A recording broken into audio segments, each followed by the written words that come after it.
শ্যাম্য ভাই, আপনি প্রতিদিন এমন করেন কেন? কই, আমি এবার কি করলাম? কিছুই করেননি? মাথা নাড়িয়ে বললাম, হুম। অসভ্য কোথাকার। তবে কেন প্রতিদিন আমার পিছু নেন? ওই চিমড়ি, আজ এটা প্যাচাল বন্ধ কর। আর আমি তোর কখন পিছু নিয়েছি? হ্যাঁ, আপনি আমার পিছু নেন না, তবে প্রতিদিন কলেজে যাবার সময় এবং ফেরার সময় আমাকে ফলো কে করে? হ্যাঁ, আপনার ভূত। মনে মনে বলতে লাগলাম, ছাগল একটা, এত বড় ডিঙি মেয়ে হয়েছে, এখনো বুঝতে পারে না কেন ওর পিছু নেই। আরে বোকা, আমি যে তোকে ভালোবাসি, তাই তো তোকে নিয়ম করে 2বার দেখবো বলে পিছু নেই। এবার গলা খাকার দিয়ে বলে উঠলাম, কেন তোর পিছু নেই তুই বুঝিস না? শয়তান কোথাকার, এখনো বলবে না ভালোবাসি। ঠিক আছে, আমিও দেখে নেব কতদিন এভাবে না বলে থাকতে পারো। ওনাকে জ্বালাতে বলে উঠলাম, ও আচ্ছা, বাংলা সিনেমা সেই হিরোর মতো। না না না, আপনাকে দেখতে তো হিরোদের মতো লাগে না। পেয়েছি, আপনি ভিলেনদের মতো, তাই না? আমি হিরো বলাতে শ্যামু ভাইয়ের মুখে হাসি ফুটে উঠল, কিন্তু যখন ভিলেন বললাম তখনই হুট করে হাসি মাখা মুখটা সাথে সাথেই বাংলার প্যাঁচার মতো হয়ে গেল। ওনার এমন ফেস দেখে উচ্চ স্বরে হাসতে মন চাইছে, কিন্তু তার সামনে তো হাসা যাবে না। তাই কোনো মতে হাসিটাকে কন্ট্রোল করে ওনাকে উদ্দেশ্য করে বলে উঠলাম, এটা রিয়েল লাইফ, এখানে কোনো সিনেমার শুটিং হচ্ছে না যে আপনি আমার পিছু নেবেন। বলেই আমি হাঁটা ধরলাম। কি, আমি বাংলা ছবির ভিলেনদের মতো দেখতে? পেতনি কোথাকার, ইচ্ছে তো হচ্ছে মাথায় দুল একটা আছাড় মারি। কত বড় সাহস আমাকে ভিলেন বলা! দাঁড়া, দেখাচ্ছি মজা। চিৎকার করে বলে উঠলাম, আরে যা যা, আমার মতো এমন সুদর্শন যুবক একটাও কি খুঁজে পাবি নাকি এই গ্রামে? হ্যাঁ, এখন পিছু পিছু ঘুরি বলে কদর বুঝছিস না। যখন থাকবো না তখন বুঝবি এই আমিটাই কি ছিলাম তোর জীবনে। হ্যাঁ। ওনার কথা শুনে হাসতে হাসতে পেট ব্যথা হয়ে গেছে, কিন্তু শেষের কথাটা শুনে বুকের ভেতরটা মোচড় দিয়ে উঠল। কি বলল? থাকবে না মানে কি? পেছন ফিরে তাকাতেই দেখি সে হনহনিয়ে চলে যাচ্ছে। থুর ছাই, একটাবারও ফিরে তাকায় না। যতক্ষণ পর্যন্ত ওনাকে দেখা গেল ততক্ষণ পর্যন্ত আমি সেখানেই দাঁড়িয়ে রইলাম। ইলা ডাইনিটাও আজ আসেনি যে তার সাথে সব শেয়ার করব। থুর ব্যাং, ভাল লাগে না। ইলার গোষ্ঠীর ষষ্ঠী পুজো করতে করতে বাড়ি চলে এলাম। কিছুটা দূরে এসে একটা গাছের পিছনে এসে লুকিয়ে রইলাম। পদ্ম চলে যাবার পর আমি বাড়ির দিকে রওনা দিলাম। ওহো, আপনাদেরকে তখন পরিচয়টা দেওয়া হয়নি। আমি শ্যাম্য, বাবা মায়ের আদরের একমাত্র বাদুর পোলা। আমি পড়াশোনা শেষ করে এখন টোটো কোম্পানির ম্যানেজার। আসলে আমি কেন কাজ করব?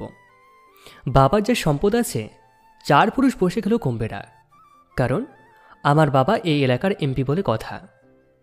এতক্ষণ যে মেয়েদের সাথে কথা বলছিলাম সে হলো পদ্ম। ওরা 3 বোন, বড় 2 বোনের বিয়ে হয়ে গেছে। এখন শুধু বাকি বলতে ওই পদ্মর বাবা এখানকার প্রাইমারি স্কুলের প্রধান শিক্ষক। আমার বাবা আর পদ্মর বাবা খুব ভালো বন্ধু। পরিচয় দিতে দিতে বাড়িতে চলে আসলাম। ঘরে ঢুকে পড়লাম এমপি সাহেবের সামনে। ব্যাস, শুরু হয়ে গেল ওনার বিখ্যাত বিখ্যাত ডায়লগ।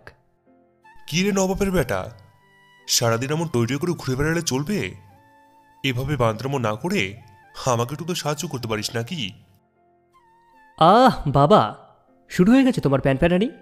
কতবার বলবো যে আমার এসব রাজনীতি ফাজনীতি ভালো লাগে না, তারপরেও কেন মন করো বলো তো? তবে কি ভালো লাগে শুনি, টইটই করে ঘুরে বেড়াতে? মা, ও মা, কোথায় তুমি? এদিকে আসো তো। কি রে, এমন ষাঁড়ের মতো চিল্লাচিল্লি করছিস কেন? বাড়িতে কি ডাকাত পড়েছে?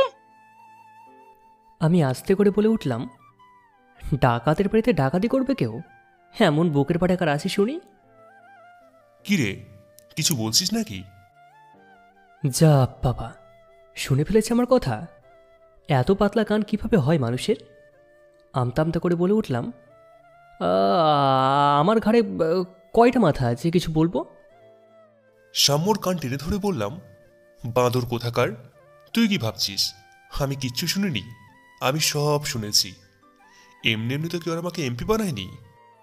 মা, দেখো না, তোমার হিটলার বরটা মনে হয় আমার কানটাকে ছিঁড়েই ফেলবে। এই কি করছো এসব? ছাড়ো ছাড়ো বলছি। এই তোমার জন্য ছেলেটা মন বাঁদর হয়েছে। হ্যাঁ, এখন তো যত দোষ নন্দঘোষ সব আমার। এই তোমাদের মা ছেলের অত্যাচারে আমাকে একদিন সন্ন্যাস নিতে হবে। গ্রামের সবাই আমাকে কত মান্য করে, কিন্তু নিজের ঘরে আমার কোনো দাম নেই। বলতে বলতেই বাবা সেখান থেকে চলে গেল। মা, খুব খিদে পেয়েছে, তাড়াতাড়ি খেতে দাও তো। যা ফ্রেশ হয়ে আয়, আমি খাবার বাড়ছি। বলেই মা ডাইনিং রুমে চলে গেল, আর আমিও চলে গেলাম ফ্রেশ হতে। বিকেলে বন্ধুদের সাথে বসে আড্ডা দিচ্ছিলাম আমার কাঠ বাগানে। হঠাৎ চোখে পড়ল পদ্ম আর ওর বান্ধবী ইলা এদিক দিয়ে যাচ্ছে কথা বলতে বলতে। পদ্ম একটা কালো রঙের 3 পিস পরেছে, চোখে কাজল, চুলগুলো বেনি করে দুই দিকে ফেলে রাখা, দেখতে অনেক কিউট লাগছে ওকে। আমি ক্যাবলার মতো তাকিয়ে আছি ওর দিকে। পদ্ম একবার পাকা চোখে তাকিয়ে একটা মুচকি হাসি দিয়েছিল আমার দিকে। ওর এই হাসিটাই আমাকে একবারে ঘায়েল করে দিয়েছে। সত্যি বলতে ওই শ্যামলা মেয়েটার মাঝে এমন কিছু আছে যা আমাকে একেবারে পাগল করে দেয়। পদ্ম হাসলে ওর ওই গসটা যখন বের হয়ে যায় তখন নিজেকে কন্ট্রোল করতে আমার অনেক কষ্ট হয়। বিধাতাকে কে বলেছিল ওকে এত মায়া দিয়ে তৈরি করতে? নামের মতো সে স্নিগ্ধ পবিত্র। যতক্ষণ পর্যন্ত ওকে দেখা যায় ততক্ষণ পর্যন্ত তাকিয়ে রইলাম। আমাকে তাকিয়ে থাকতে দেখে সজীব, রিয়াজ, আলম নানাভাবে আমাকে টিটকারি মারতে লাগলো। পরদিন আমি আর পদ্মের সামনাসামনি হলাম না, আড়াল থেকে দেখতে লাগলাম পদ্মকে। পদ্ম গেটের সামনে দাঁড়িয়ে এদিক ওদিক তাকাতে লাগলো। পেতনি আমাকে খুঁজছিস তো? একদম খুঁজে পাবি না। তুই কি ভাবছিস আমাকে কাল এত কথা শোনালি আর আজকে নাচতে নাচতে তোর সামনে চলে আসবো? কখনো না। এবার দেখ কেমন লাগে। কি রে, এদিক ওদিক কাকে খুঁজছিস? তুই জানিস না কাকে খুঁজছি? ঢং এতই যদি দেখার ইচ্ছে, তবে কাল এতগুলা কথা শোনালি কেন? বেশ করেছি, দরকার হলে আরো বেশি করে কথা শোনাবো, তাতে তোর কি? আমার আবার কি? কিছুই না। তবে আমার সামনে আর ঢং দেখাতে আসবি না। আমি চললাম, তুই থাক। ইলা, এই ইলা, দাঁড়া দাঁড়া না। যা, চলে গেল। থুর বাবা, ভাল লাগে না।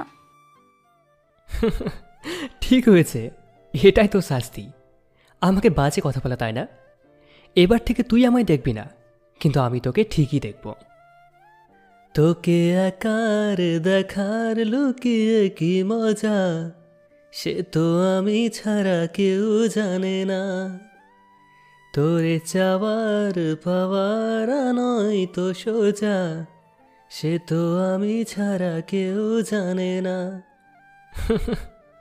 এখন থেকে রোজ 2 টাইম পদ্মকে লুকিয়ে দেখি। প্রতিদিন সে আমাকে এদিক ওদিক খুঁজত, তবে আমার দেখা পেত না। প্রতিদিনের মতো মন খারাপ করে বাড়িতে চলে যেত। দেখতে দেখতে ওর এইচএসসি পরীক্ষা চলে এলো। আগামী সপ্তাহ থেকে ওর পরীক্ষা শুরু। বিকেলবেলা শুয়ে আছি, হঠাৎ বাড়িতে পদ্মর কথা শুনতে পেলাম। কৌতূহলবশত জানালা দিয়ে উকি দিয়ে দেখতে লাগলাম। পদ্ম মার সাথে কথা বলছে। কাকিমা, শ্যামু ভাই কই গো? কোথায় আবার? নিজের ঘরেই আছে। কোনো প্রয়োজন? না না না, তেমন কোনো প্রয়োজন নেই, এমনি জিজ্ঞেস করলাম। আচ্ছা তুই বস, আমি নাস্তা আনছি। আরে না না, আমি কিছু খাবো না, তুমি বসো তো। পাগল মেয়ে, এতদিন পর আমাদের বাড়ি এলি কিছু খাবি না তা কি হয়? আমি এই যাব আর আসবো, তুই কিন্তু কোথাও যাবি না, বলে দিলাম। আচ্ছা। কাকিমা চলে যেতেই আমি ওকি দিয়ে দেখতে লাগলাম কেউ আছে কিনা। না, কেউ নেই। এবার তো শ্যামু ভাইয়ের রুমে যাওয়াই যায়। এমা, পেতনিটা দেখছি এদিকেই আসছে। তবে কি সে আমার রুমে আসবে? হায় হায়, এখন আমি কি করি? কোথায় লুকোবো?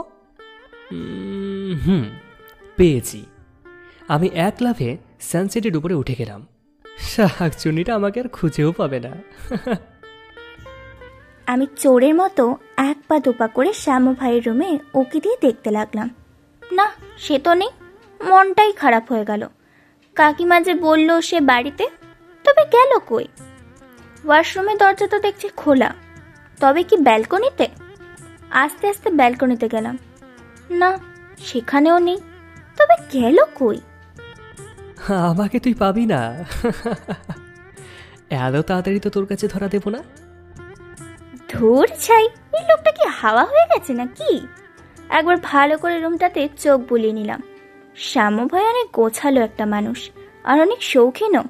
আসবাবপত্র বলতে একটা বিছানা, একটা ওয়ার্ড্রোব, একটা পড়ার টেবিল আর একটা পোবালি। দেয়ালে অনেক সুন্দর করে পেইন্ট করা। এই লোকটার সব কিছুই আমার অনেক ভালো লাগে।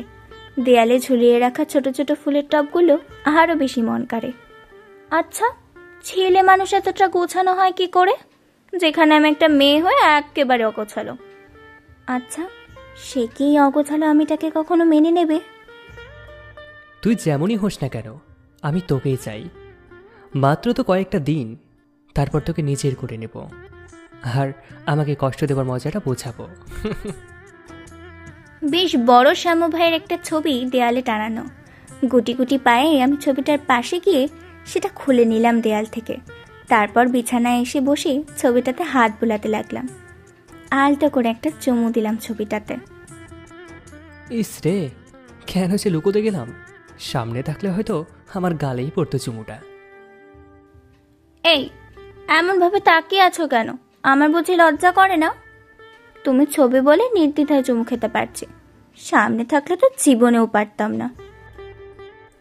আমিও না কি যাতা ভাবছি, ওই শাকচুনিটা আমাকে দেবে চুমু, সেটাও কি সম্ভব? শুধু শুধু আকাশ কুসুম স্বপ্ন দেখছি। ওর আদর পেতে হলে আবার জন্ম নিতে হবে আমাকে। পদ্ম, এই পদ্ম, কই রে মা, চলে গেলি নাকি? মায়ের ডাক শুনে পদ্ম ছবিটা বিছানার মধ্যে রেখে দিল। এক দৌড়ে পাগলিটা পালালো। এত ভালোবাসে অথচ মুখ ফুটে কিচ্ছু বলবে না। দেখতে দেখতে পদ্মর পরীক্ষা শেষ হয়ে গেছে। বাবা বিয়ের প্রস্তাব নিয়েছে পদ্মের বাড়ি। বিয়ের কথা শুনে পদ্ম লজ্জায় শেষ। যাক, এতদিনের ভালোবাসা তবে পূর্ণতা পাবে। বাসর ঘরে পদ্ম বসে আছে। আমি গুটি গুটি পায়ে রুমের মধ্যে গেলাম। দরজা বন্ধ করার শব্দ শুনে বুকটা ধক করে উঠল। সত্যি কি আমি ওনার বউ, নাকি সব স্বপ্ন? আমি গুটিসুটি মেরে ঘোমটাটা টেনে বসে রইলাম। সাম্য যত এগোচ্ছে ততই যেন বুকের ধুকপুকানিটা বেড়ে যাচ্ছে। আমার উপস্থিতি টের পেয়েই পদ্মর কাবাকাবি শুরু হয়ে গেছে। না জানি কাছে গেলে জ্ঞান হারিয়ে ফেলে। আস্তে আস্তে গিয়ে বিছানায় বসতেই পদ্ম পেছাতে লাগলো। পেছাতে পেছাতে দেওয়ালের সাথে লেগে গেল। কিরে, এখন কোথায় যাবি? হ্যাঁ, এই এই, আপনি এখানে কেন? তা আমি ছাড়া আর কাউকে আশা করেছিলি নাকি? কপট রাগ দেখে বলে উঠলাম, হ্যাঁ করেছিলাম তো। আমি ভ্রুকুচকে জিজ্ঞাসা করলাম, কাকে? যাকে আমি ভালোবাসি তাকে। তাই সে কে, একবার শুনি তো।